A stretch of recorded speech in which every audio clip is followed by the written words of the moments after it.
Good morning, everybody, and welcome back to another episode of the Marinelli Podcast. In today's episode, I am going to be analyzing each game of the Toronto Raptors 8-game round robin schedule, and I will be predicting the outcome of each one as well. So, without further ado, let's get started. The Toronto Raptors have arguably the hardest round robin schedule in the NBA before the playoffs officially get underway. The Raptors are only 3 games ahead of the Boston Celtics for second seed in the East, so naturally a lot is at stake with these round robin games. Getting the second seed could be the difference between playing the Philadelphia 76ers or the Brooklyn Nets without Kevin Durant and Kyrie Irving. I'd rather play the short-handed Nets than the 76ers. The Raptors have a lot of tough games coming up. They play the Lakers, the Heat, the Magic, the Celtics, the Grizzlies, the Bucks, the 76ers, and the Nuggets. The majority of these teams are either close to the top of their conference or fighting for their playoff lives. In terms of a record, I see the Raptors going 5-3, beating the Heat, Magic, Grizzlies, 76ers, and Nuggets, but losing to the Lakers, Celtics, and Bucks. If the Raptors do go 5-3, the Celtics, who are 3 games behind the Raptors, will need to go 8-0 in their round-robin game to pass the Raptors for the second seed, as the Celtics led the season series 2-1 against the Raptors and thus have the tiebreaker. Therefore, the Raptors should escape with a second seed in the East if they go 5-3, as it is unlikely the Celtics finish 8-0 in the round-robin stage, but more on that later. So, about the Raptors. The Raptors have the third best record in the league, finishing 46-18, only behind the Bucks and the Lakers. The Raptors are a talented team that puts a lot of emphasis on a strong physical defense that creates takeaways, which gives them a good counterattack to score in transition when the opposing defense is not yet ready. They are a balanced team with depth at all positions and have many young players like OG Anunoby, Terrence Davis, Chris Boucher, and Pascal Siakam, the reigning NBA MIP, among others, who are developing well under the veteran leadership of Kyle Lowry, Marc Gasol, Serge Ibaka, among others. The Raptors are also one of the most well-coached teams in the league, consistently improvising and changing their lineups despite being close to the top of the league in games missed due to injury. This is only possible because of Nick Nurse's excellent schematics and all the talent on the roster. So, August 1st versus the Lakers. The Raptors did win the only game against the Lakers this season by a score of 113-104, limiting LeBron James to only 13 points in the process. Siakam and Van Vliet had 24 and 23 points respectively, as Lowry did not play due to an injury. With both rosters fully healthy, this will be a very interesting game to watch. The Raptors have proven they can beat the Lakers, but can they do it again, or was it just not LeBron's night on November 10th? This game will be close, as both teams are very good defensively, but I think the Lakers will win a close game because playoff LeBron is elite, playing consistently on another level. The Raptors fall to 0-1. August 3rd versus the Heat. The Heat are a rising team with Jimmy Butler, Bam Adebayo, Myers Leonard, and Kendrick Nunn, among others. The Heat took the season series with the Raptors 2-1, and like all 3 games between these two teams this year, this one will be a close, low-scoring affair with two physical defenses going at each other, causing the other team to make mistakes and turn the ball over. Eric Spoelstra, head coach of the Heat, is one of the best coaches in the league this year and is known for his intense defense as well. Despite this, the Raptors will get a win with a fully healthy roster, as they were without Norman Powell, Marc Gasol, and Serge Ibaka in their loss on January 2nd. The Raptors improved to 1-1. August 5th versus the Magic. The Orlando Magic currently hold the 8th seed in the East and are holding on to the last playoff spot with dear lives. The Raptors are by far the better team, offensively and defensively, and swept the season series with the Magic 3-0. With a fully healthy roster, this should be a relatively easy win for Toronto. The Magic may finish with the 8th seed if they beat out the Wizards, but if not, they have a lot of young players like Mo Bamba and Aaron Gordon, and they will have a bright future. But Raptors improved to 2-1. August 7th versus the Celtics. This game has massive implications for the Raptors, as the Celtics are the team that might leapfrog the Raptors for the second seed in the East. The Raptors and Celtics are both talented, well-rounded teams with depth on both sides of the ball.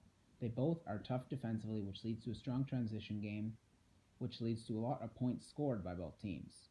Both teams can shoot the ball and move and pass it around the floor efficiently too. Both teams are well coached, and both teams have a nice mix of youth and veterans on their roster. The Celtics are a top 10 team offensively and defensively and will be a threat in this year's playoffs. They won the season series 2-1 against the Raptors, and I believe they will win a close game against the Raptors in a desperate attempt to jump into the second seed. Raptors fall to 2-2. So August 9th versus the Grizzlies. Both the Grizzlies and the Raptors have a lot of young players on their roster developing under seasoned veterans. Ja Morant for the Grizzlies is coming off probably a Rookie of the Year campaign. The Raptors have yet to play the Grizzlies this season, but both teams are very similar offensively. The Raptors average 113 points per game, and the Grizzlies average 112.6. The Grizzlies average 46.7 rebounds and 27 assists per game, whereas the Raptors average 45.2 rebounds and 25.4 assists per game. But the Raptors have a much better defense, allowing 7 fewer points per game than Memphis and causing more turnovers. The Raptors had the better bench this year and were able to close out games more efficiently than the Grizzlies, hence why the Raptors had a better record. The Raptors will get a close win here and improve to 3-2. August 10th versus the Bucks.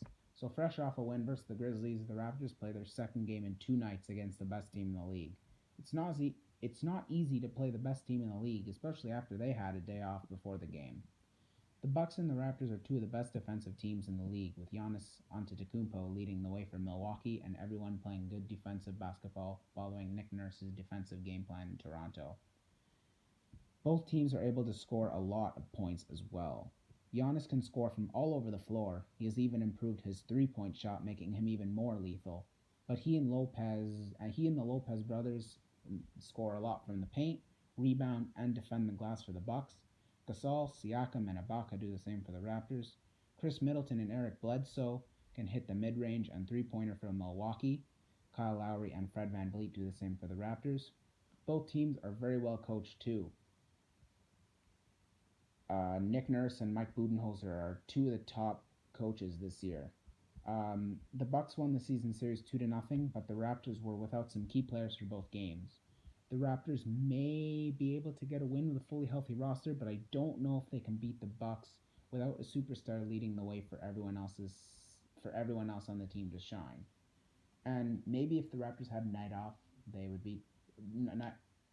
Maybe if the Raptors had a night off before the game, they'd beat the Bucks. But because this is the second hand of a back-to-back, that's why I have the Bucks winning this one. Raptors fall to 3-3.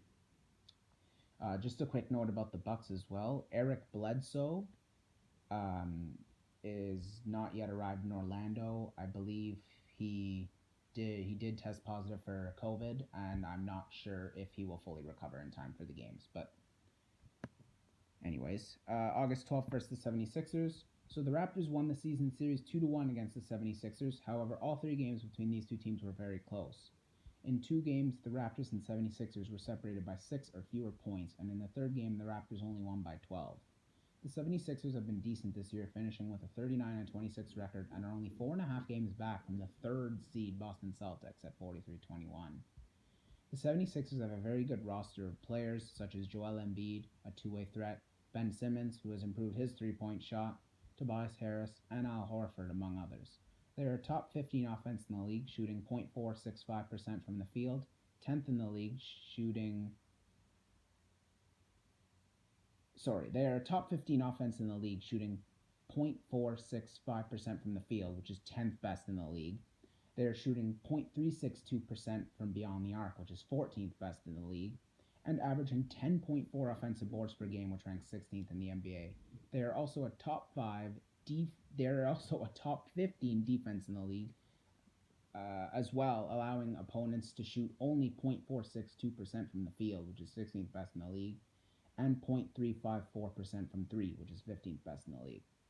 They are very good at getting defensive rebounds, averaging 35.1 per game, which is 14th best in the league, which limits opponents' offensive rebounds and second chance points. The 76ers proved to be a very good opponent, but the Raptors can beat them if they have a great game defensively, which they almost always do with a fully healthy roster. The Raptors will improve to 4-3 after this win. Finally, August 14th against the Nuggets. The Nuggets finished 43-22, only 1.5 games back of the second seed Clippers, who finished 44-20. The Nuggets are a talented team with many young but versatile players like Nikola Jokic, Jamal Murray, Paul Millsap, Bol Bol, Michael Porter Jr., among others. The Raptors have struggled against the Nuggets dating back to November 2017. The Raptors lost 4 or 5 of those meetings and are currently on a 3-game skid against Denver.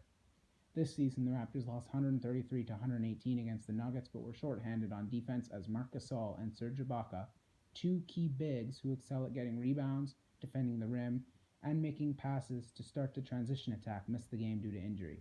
The Nuggets are a strong team on both offense and defense. They are a team who can score, shooting over 47% from the field and almost 36% from three, despite only averaging 110.4 points per game, 20th in the league. However, they are a top 10 defense, allowing only 107.4 points per game. They are also 8th and 14th best at contesting opposing field goals and three-pointers, respectively. This will be a really tough game, especially because the Raptors have struggled with the Nuggets as of late, but with a fully healthy roster and the second seed on the line, I believe Nick Nurse and the Raptors, with a strong physical defense, can take a close one from the Nuggets. Because the Raptors can also contest shots and force turnovers as well, and that will be the key to victory here. The Raptors improve to 5-3. If everything happens like this and the Raptors finish 5-3, as long as the Celtics don't go 8-0, which is unlikely, the Raptors will clinch the second seed in the East. In terms of a best-case scenario, the Raptors could go 6-2 if they beat the Celtics, which is possible as the Raptors are also a top 10 team on offense and defense. However, in terms of a worst-case scenario, the Raptors may also fall to 3-5 if they lose to the 76ers and Nuggets, which does have a very slim chance of happening. I have the Celtics finishing 6-2 with losses to the Bucks and the Heat in upset fashion, and wins over the Trailblazers, Nets, Raptors, Magic, Grizzlies, and Wizards. If the Raptors finish 3-5, the Celtics at 6-2 would leapfrog the Raptors and take the second seed in the East, as they finish 3 games better than the Raptors in the round-robin games and have the tiebreaker over the Toronto Raptors.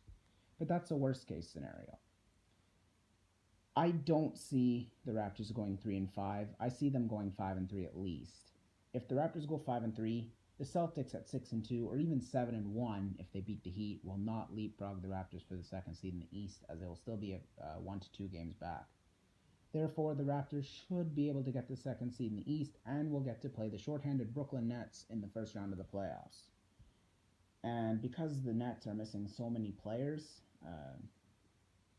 that should be a relatively easy series win for the Raptors. Thank you all so much for listening to this podcast. I really appreciate all your guys' support. If you like the video, give it a thumbs up.